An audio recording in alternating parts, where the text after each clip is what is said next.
Octavius, yesterday both Larry and Mick were talking about how, with everything that's gone on the last couple of weeks, they didn't want you guys using anything as an excuse. It's just keep playing basketball. It doesn't matter who the coach is, everything. It's up to you guys.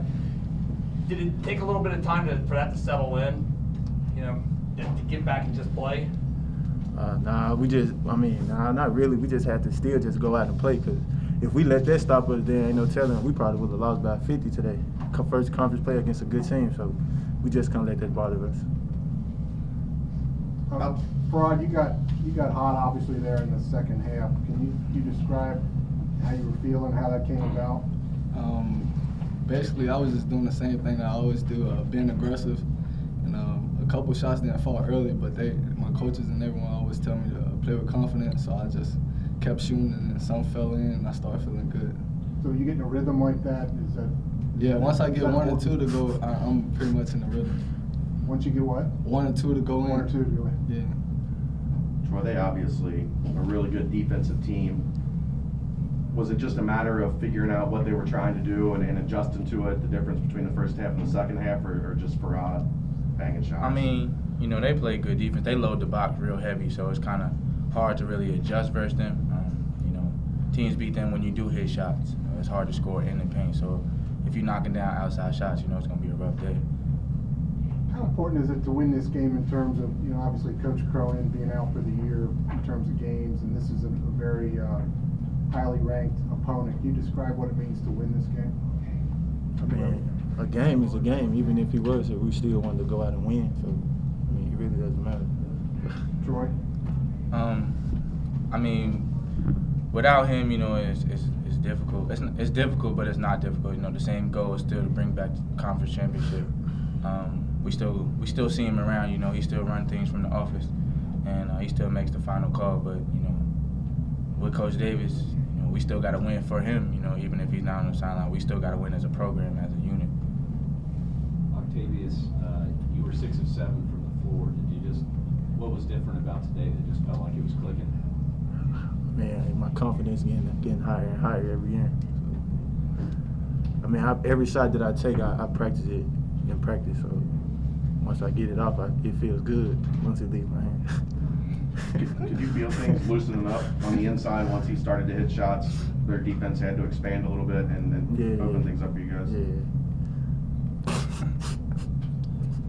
Farad, coming off the bench, do you feel like you get a little time to settle into the game before you're out there and kind of on the stage?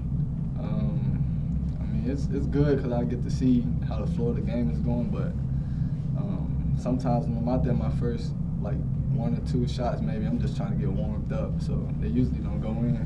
And then by the second time I check in, I'm warmed up and I'm ready to play, so I just try to get started early.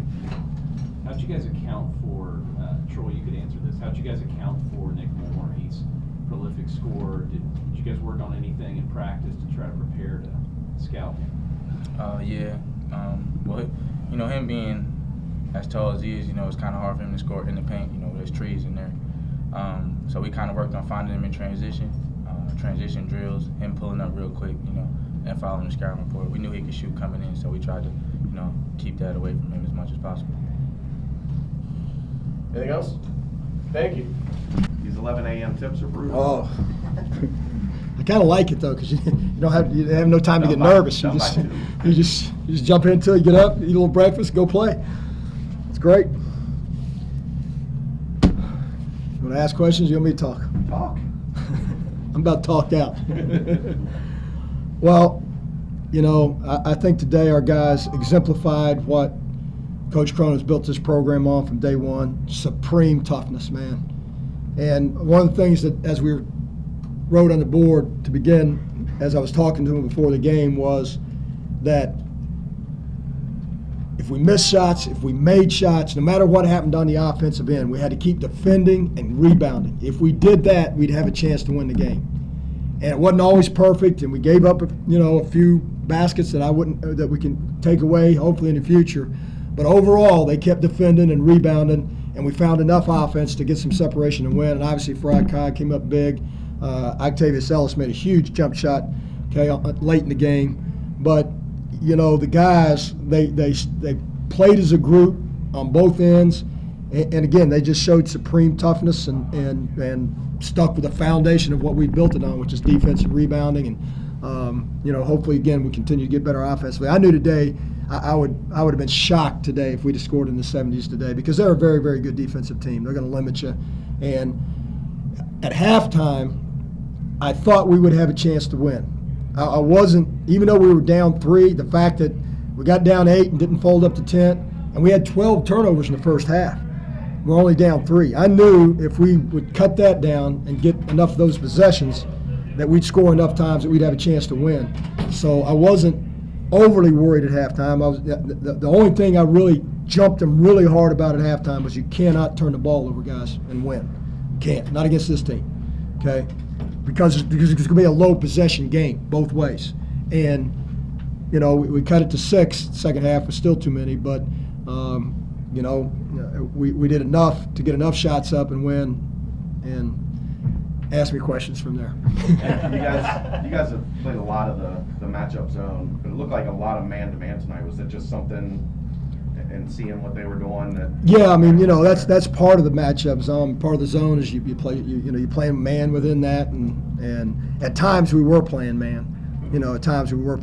So we go back and forth between the two, try to confuse you, try to stunt and do some different things. So, the kids have bought into what we're doing defensively, and are trying to get better at it. And talk's the big key. When you hear them talking out there, when you hear 3 or 4 guys talking, we're going to be pretty good in it, because then we don't miss assignments, we get our switches, we get to where we need to. And I knew today the guy on the other end down there can coach a little bit, just a little bit. He's won an NBA championship and a national championship. You knew that he wasn't going to just sit back and run his zone offense and let it be that, because that was going to be too easy. You knew he was going to come with some stuff, and he did, and we made enough adjustments to get there. We let him have too much stuff inside, even though we're trying to take away Nick Moore and number 4, Frazier, which we did a pretty good job of overall. But you can't let them score inside, because they get guys that can score inside. You mentioned inside their big guy, Herrera. He had 9 points in the first half. I don't think he got a shot in the second half. Was there anything that you did to limit him in particular? Well, at halftime, one of the things I told the post guys, look, it's on you guys on both ends.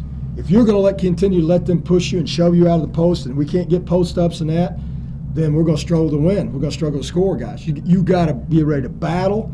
And then on the defensive end, you can't let it go in there so easy. We were letting it go in way too easy. And so, we did a little bit better job, I think, in the second half of keeping it out of there. Now, the problem was we let Ryan Manuel drive the ball. A guy can't shoot. We let him drive the ball and get layups, which we can't do. And the second time we play these guys, we can't do that for sure. Larry, did Coach Cronin text you at halftime, and if so, what did he say?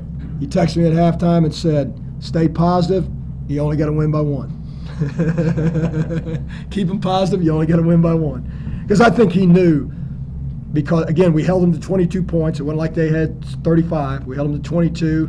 Because we turned it over so much, if we just settled down and didn't do that we'd have a great chance in the second half to win, which we did. That steal and dunk by Gary, how much was that, along with Farad, the way he was shooting, just a big momentum boost? Yeah, it was a big momentum booster, and you know what it was? It was a freshman who listened in the timeout.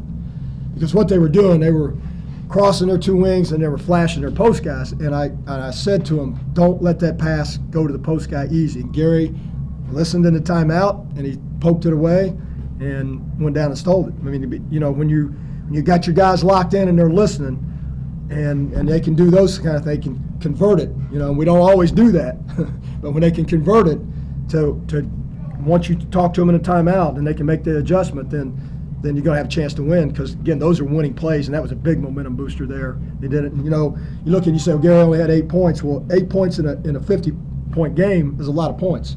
Farad's 18 is like getting 30 in an 80-point game. I mean, it is. And, same way with Tay. So he continues to be steady and play well. Any advantage to keeping Farad Cobb on the bench and coming off the bench and not as a starter? Well, here's the problem. He's a point guard and Troy's a point guard. If you start them and play them both, you got a chance to get them both tired at the same time, and you got a chance to get them both in foul trouble at the same time. You can't have that happen. And there's also a thing called sub into strength.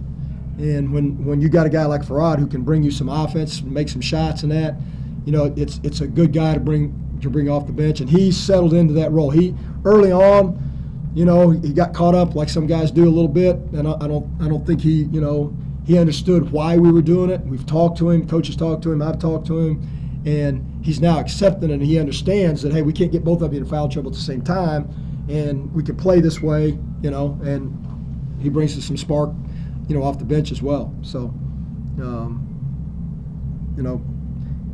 I like him in that role. I do. I like him in that role. I think it's real effective. Second game in a row, you've taken away a strength in three-point shooting for the opponent. Different today because of, they do things a little differently, but talk about taking away not only Moore, who does it off the dribble, but Frazier, who is a catch-and-shoot guy. Yeah, I mean, it's what you call great awareness. Our guys are always talking, where is he at? Where is he at? Shoot on my side. It's easy on our end in the first half because we're there and we can help them with it. When you go to that other end, they can't hear you. My voice is gone by then anyway, and all the guys on the bench's voice are gone. So great awareness to know where he was at all times, and then great awareness, with Nick Moore.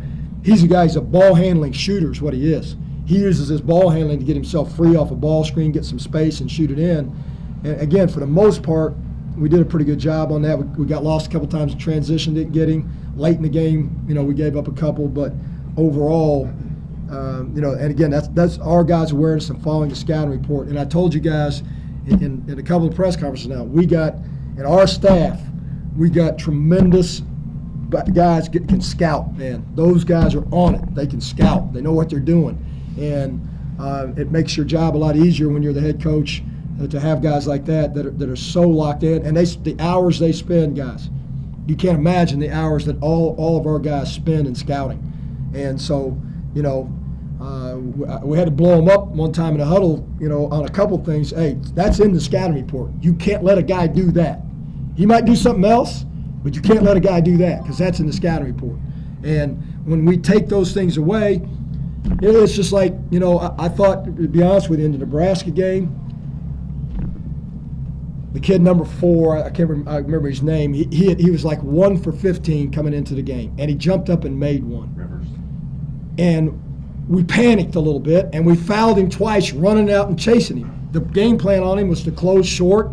Okay, you got to get your kids to buy into, that look, over the course of time, a guy that's not a shooter is not going to suddenly. He might make one, but he ain't going to suddenly become a guy that makes 4 or 5. And a guy that's not a driver, and you can crowd and take his shot away, you got to do that. He's not going to suddenly beat you on the dribble. A post guy that always turns to his left shoulder, if he turns the other way and makes one, you can't panic. You got to keep making him turn that other way. And our guys have done that for the most part. And if we keep doing that, following the scout and that kind of stuff, we'll be in every game with a chance to win. With the announcement that Nick is going to be out the rest of the year, and this being the first conference game since that announcement, and a relatively young team, what do you think this win means in that locker room for those guys? Huge confidence builder, and huge. You gotta, if you want to try to win the conference, and that's our goal every year, and that's not going to change. No matter who's sitting up here, me, Mick, whoever. If I keel over and Darren takes over and he keels over and Antoine takes over, winning the conference championship ain't going to change. Okay. Winning at home and winning against they're going to be one of the best teams in the league, guys. The league championship will go through them, okay, at some point. They'll be one of the 3 teams that's going to go through, 3 or 4 teams that's going to go through. So be able to start out 1-0 in the conference against one of the best teams in the conference and holding home serve, it's huge. And big for their confidence as well. Coach also mentioned yesterday he wants to make you conference coach of the year. How did he what was the communication with you two over the last 24 hours to help him do that? Well, we scheme and game plan all the way up, to the last practice, and coaches, he's watching maybe more film than he's ever watching, and he's breaking down, and because he has more time on his hand now, he can do a lot more edits and stuff himself, and he's got our young film guys going crazy because he's making an edit of everything, which is great, but he's analyzing it, and he comes to me and whoever has the scout, and our whole staff and says, hey, look, here's what I see, here's my thoughts on it, and we, a collaboration of us, we decide how we're going to guard, how we're going to defend, and how we think we can best score. And, so he's heavily involved, guys. He's there, and he's on the phone recruiting. And, I'm excited about that part of it. He can call recruits now.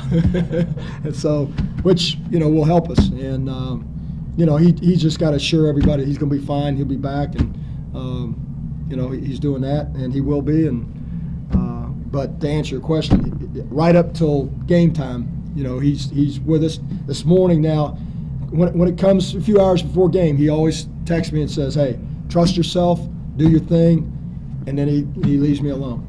Halftime, he always gives us something, and but again, up till the day of the game, he's involved with scheming and planning what we're going to do.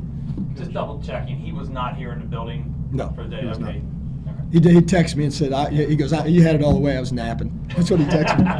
Coach, how do you feel now?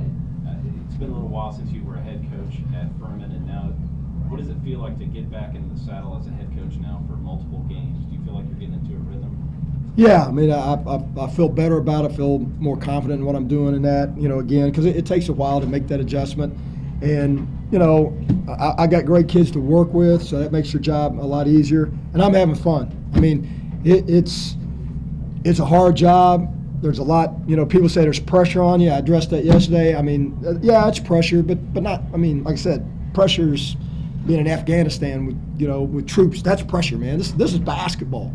And while you want to win and all that kind of stuff, you can't forget to enjoy the ride as you go. And I've had a couple guys who are veteran coaches, longtime coaches, have been my friends, and they've called and given me advice, and all those guys have said to me, hey, in the end of the text, almost every one of them is the same. Don't forget to enjoy the ride as you go. And Mick said that. He goes, hey, I'm going to help you, but trust yourself and enjoy the ride as you go. And the daily grind is not always fun, but that's part of it. You got to do it. You got to do it. Anything else? Thanks, Coach.